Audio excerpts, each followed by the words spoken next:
Morning बच्चों। आज हम निर्णय प्रक्रिया के बारे में पढ़ेंगे। निर्णय प्रक्रिया जो भी है वो बेटा निर्णय लेना गृह प्रबंध की एक कह लीजिए प्रमुख क्रिया है। जब भी हम गृह प्रबंध करेंगे तो उसमें बहुत सारी समस्याएं आती हैं, बहुत सारे कार्य होते हैं और उन कार्यों को करने के लिए हमारे पास कई सारे विकल्प होते हैं, कई सारे ऑप्शन होते हैं। उन ऑप्शन के में सबसे अच्छे ऑप्शन का जब हम चुनाव करते हैं, उस चुनाव के लिए हम निर्णय लेते हैं। इसी को हम निर्णय क्रिया या निर्णय प्रक्रिया कहते हैं।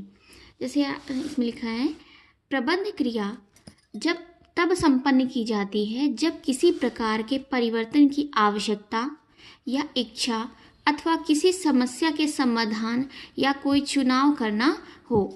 ठीक है, हम प्रबंध क्रिया तभी करते हैं जब किसी चीज़ की हमें आवश्यकता लगती है, हमें इच्छा होती है, या किसी समस्या का हम समाधान कर रहे होते हैं, या कोई चुनाव करना होता है। ठीक है, जिसके लिए हमें निर्णय लेने की आवश्यकता होती है।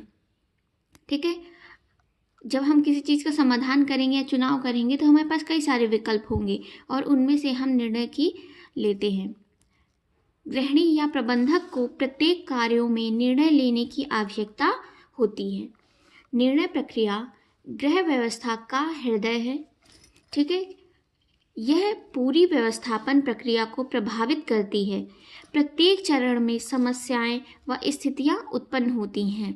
गृह प्रबंध में बेटा बहुत सारी गृह प्रबंध की प्रक्रिया के बहुत सारे चरण हैं, जैसे कि योजना बनाना और संगठन करना, नियंत्रण करना, मूल्यांकन करना, ये बहुत सारे चरण हैं। ठीक है, तो इन चरणों में क्या है, हमें निर्णय लेने की ज़रूरत पड़ती है। हम इन चरणों में बहुत सारे कार्य करते हैं जिस पर हमें निर्णय लेने की ज़रूरत पड़ती है। प्रत्येक चरण में समस्याएं व स्थितियां उत्पन्न होती हैं जिनके लिए निर्णय लेना होता है। इसलिए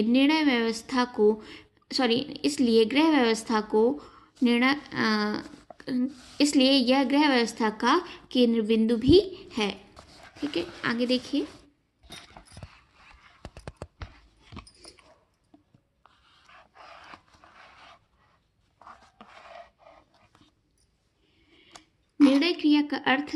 निर्णय का अर्थ है निष्कर्ष पर पहुंचना अथवा कुछ करना।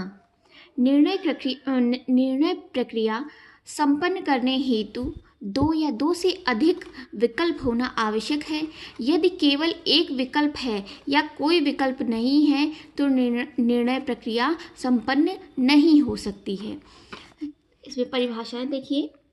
जॉर्ज आर टेरी के अनुसार है, निर्णय लेना किसी कसौटी पर आधारित दो या दो से अधिक संभावित विकल्पों में किसी एक का चयन है। ठीक है, हम जैसे कि हम बहुत सारे मान ली कार्य कर रहे हैं, उन कार्य या कोई भी समस्या है उसके लिए हमारे पास कई सारे ऑप्शन होते हैं और उन ऑप्शंस में ऐसा नहीं होता कि कोई ऑप्शन गलत होता है, लेकिन हम ये देखते हैं कि उन सभी ऑप्शन में सबसे अच्छा ऑप्शन कौन है, जो हमारे कार्य को जिससे हमारा कार्य सरलतापूर्वक संपन्न होगा और हमारा जो संभावित उत्तर है या जो हमारा लक्ष्य है वो सबसे अधिक आसानी से प्राप्त होगा।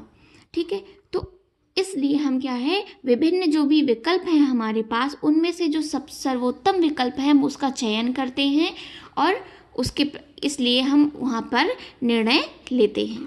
ठीक है, कुंज एवं डोनेल के अनुसार किसी क्रिया को करने हेतु विभिन्न विकल्पों में से किसी एक विकल्प का वास्तविक रूप से चयन किया जाना ही निर्णय लेना है।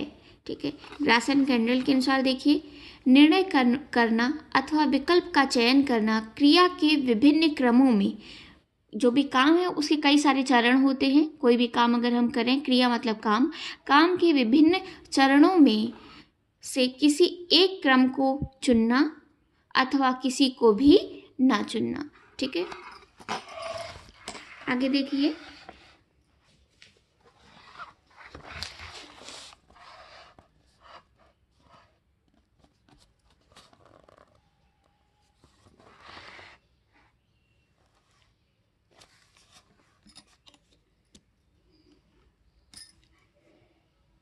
निर्णय प्रक्रिया की विशेषताएं।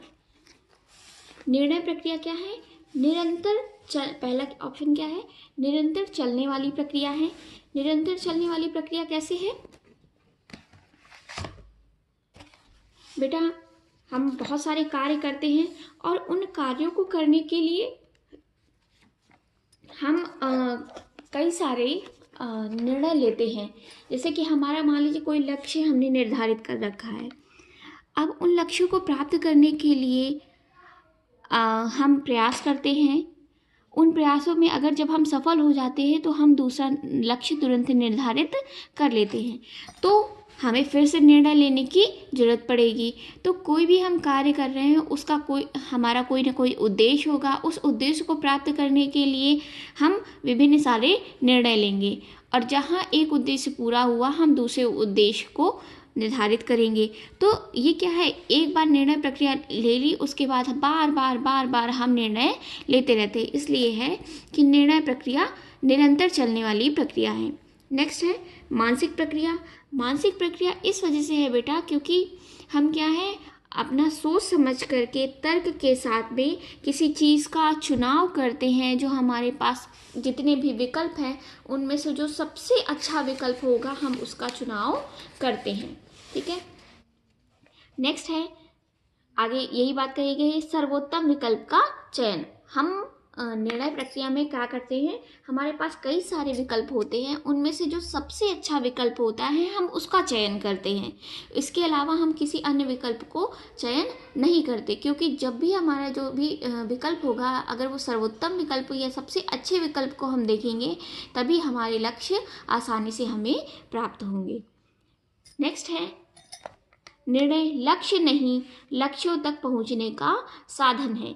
सीधी सी बात है बेटा, ये हमारा लक्ष्य नहीं है, लक्ष्य तक हमें पहुंचने का एक रास्ता बताने वाला एक साधन है। ठीक है, कि किस तरीके से हम लक्ष्यों तक पहुंचे। ठीक है, आगे देखिए, प्रबंध के सभी स्तरों पर।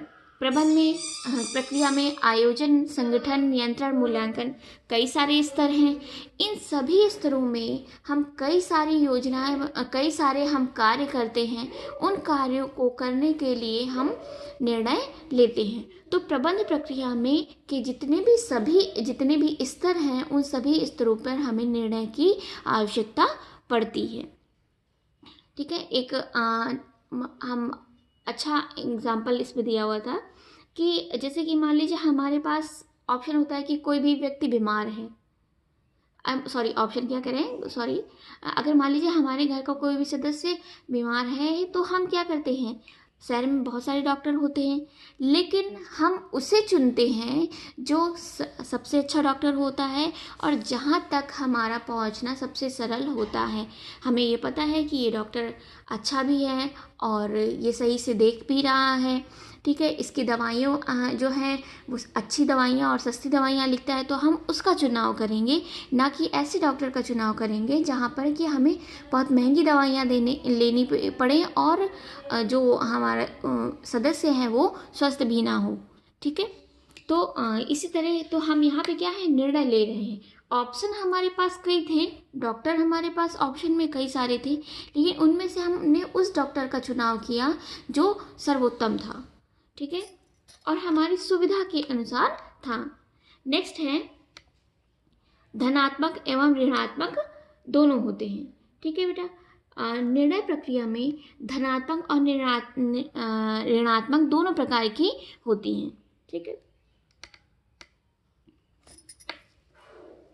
कभी कभी ऐसा होता है कि मतलब हम निर्णय लेते हैं, हो सकता है कि वो निर्णय पॉजिटिव में हम ले रहे हों, हो सकता है कि हमें निर्णय नेगेटिव में लेना हो। तो जब हम निर्णय ले रहे हैं हमें इससे मतलब नहीं होता है कि वो धनात्मक जा रहा है या ऋणात्मक जा रहा है। ठीक है, हो सकता है कि हमें लगे कि नहीं, इस कार्य को नहीं करना चाहिए, ये निर्णय हम नहीं लेंगे, तो हम उस चीज़ को ऋणात्मक में ले जाएंगे। ठीक है, ऋणात्मक निर्णय लेंगे। नेक्स्ट है, निर्णय की प्रत्येक क्रिया में मूल्यांकन। हम निर्णय की प्रत्येक प्रक्रिया में मूल्यांकन करते हैं। क्यों? क्योंकि हमने किसी चीज़ का निर्णय लिया, वो निर्णय लेने के बाद हमने देखा हम मूल्यांकन करेंगे कि क्या हम उस जो हमने निर्णय लिया था, क्या वो सही था या गलत था, उससे हमारे लक्ष्यों की प्राप्ति हुई या नहीं हुई। अगर हुई तो बहुत अच्छा, हम ऐसे निर्णय को दोबारा अपनी प्रक्रियाओं में शामिल करेंगे। लेकिन अगर हाँ हमें सफलता नहीं प्राप्त हुई है तो हम क्या करेंगे, ऐसे निर्णयों को हम दोबारा नहीं लेंगे। नेक्स्ट है समय, परिस्थिति, कार्य के स्वरूप के अनुसार परिवर्तन। ठीक है, निर्णय प्रक्रिया समय के अनुसार भी बदलेगी, परिस्थिति के अनुसार भी बदलेगी, कार्य के स्वरूप के अनुसार भी बदलेगी। ठीक है, हम उसी अनुसार लेंगे निर्णय जिस हिसाब से हमारा समय और स्थिति को देखते हुए हम निर्णय प्रक्रियाओं में भी परिवर्तन करते हैं। दृढ़ता होना, अगर हमने किसी स्थिति पर एक बार निर्णय ले लिया है तो हम कोशिश करें कि उसी निर्णय पर हम निर्धारित करें और उसी के द्वारा हम प्रक्रिया को आगे बढ़ाएं। अगर हम बार बार निर्णय लेंगे तो क्या होगा, हमारी जो कार्य है वो सही से नहीं हो पाएगा और हम किसी भी तरीके से उसमें सफल नहीं हो पाएंगे। जो कह लीजिए कि जो कार्य की सफलता का परसेंटेज है वो काफ़ी कम हो जाएगा, हम अगर बार बार निर्णय को बदलेंगे। अगर हम एक ही निर्णय पर आगे चलते रहेंगे तो हमारे निर्णय का जो सफलता है वो हमें आसानी से प्राप्त होगी। नेक्स्ट है लक्ष्य प्राप्ति का उद्देश्य। सीधी सी बात है बेटा, निर्णय की प्रक्रिया हम इसीलिए करते हैं कि ताकि हमें लक्ष्य की प्राप्ति हो। नेक्स्ट है निर्णय प्रबंधक की कुशलता का मापदंड है। अगर जो भी प्रबंधक है बड़ी योग्यता के साथ, क्षमता के साथ निर्णय लेता है और उसमें सफल होता है, ठीक है, तो जब वो